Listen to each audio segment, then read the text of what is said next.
Earlier this morning, I was downstairs eating breakfast and I got a notification on my phone that Bleach Episode 3 just dropped. I was so excited, I grabbed my saxophone and I played my favorite song until the whole house woke up. Hey, stop! Why?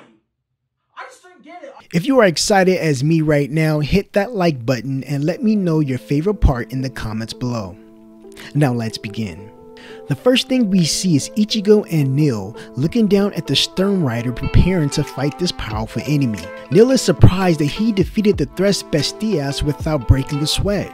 Kyuuge started his attack first on Ichigo using a familiar technique called Hirinkiyaku. He surrounds Ichigo while pointing arrows at his torso, creating a massive explosion after impact. After Ichigo evades his attack, he really wanted to know, is he really a Quincy or is he bluffing? Kyuuge indeed confirmed that he is a Quincy and there is no reason to lie about it. The scene quickly cuts to the head captain commander asking his captains, what's the enemy's headquarters location so we can deal the first attack? One of the captains spoke up and answered that no one knows where their headquarters are at the moment. This group is very discreet and mysterious. The head commander responds saying that the best option is just to prepare for war so the enemy can never gain the upper hand again. Ichigo looks at Kyuuge and asked him if he knew Ishida. Kyuuge agreed, but not in a typical way by saying yes, but by saying his last name, Ishida Urius. Ichigo was shocked but wanted to know more, but Kyuuge quickly said that speech is silver and silence is gold. When I first heard that, I was like, man, that's a powerful statement. And I enjoyed the language the writers gave Kyuuge because it shows that he's not just some random enemy that's strong. He's someone that possesses a nice amount of wisdom. Kyuuge didn't want to play around anymore and entered his awakening form called Let's Still. He takes off his glove like Michael Jackson did on stage in front of millions and transformed into an angel with a halo on top of his head. Bro, when they showed his feet, I started laughing because he literally is wearing high heels in this form. At least they could have gave him some boots or something. Ichigo and Kyuuge started to spar with one another, but no one was dealing a hard blow. Ichigo tries to use his favorite technique and chop Kyuuge's head off, but his sword didn't even penetrate his neck. This isn't going to be as easy as I thought. Seconds later, the Tres Bestias created a monster and attacked Kyuuge from behind. The monster repeatedly bashed Kyuuge in the ground, breaking his neck and bones. The scene transitions to Ishida in the library trying to find a book that will give us some type of information about the enemy, but his mentor stopped him from investigating further.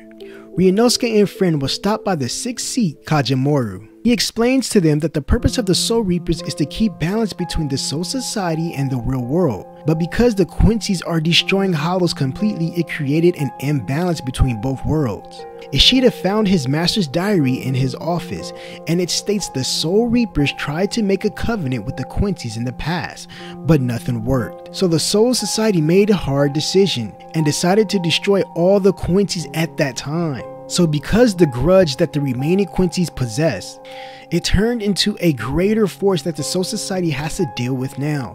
This is a really good backstory on why the Quincy's are invading and why they declare war. I understand that might change in the future because I know that all war is based off deception, but it's a very good start. Yamamoto is talking to Mayuri, the captain of the 12th Division, about the war. And we find out something that is very, very interesting. Mayuri yelled at Yamamoto saying if he had killed Yhwach when they fought many years ago, this war that has currently happened would never manifest. This entails us that the leader of the group has more history with Yamamoto in the past and raises more questions. Moments later in Wakamundo, Kyuuge gets up from the ground and repaired his broken neck. He uses another technique he had up his sleeve to absorb the enemy's powers. However, we see Kyuuge's halo break off the top of his head and then see Ichigo attack him from the sky. But we head back to Soul Society and we see a blue stream of light arising from the ground like a geyser. Floating in the air is the powerful leader Yhwach invading the headquarters himself.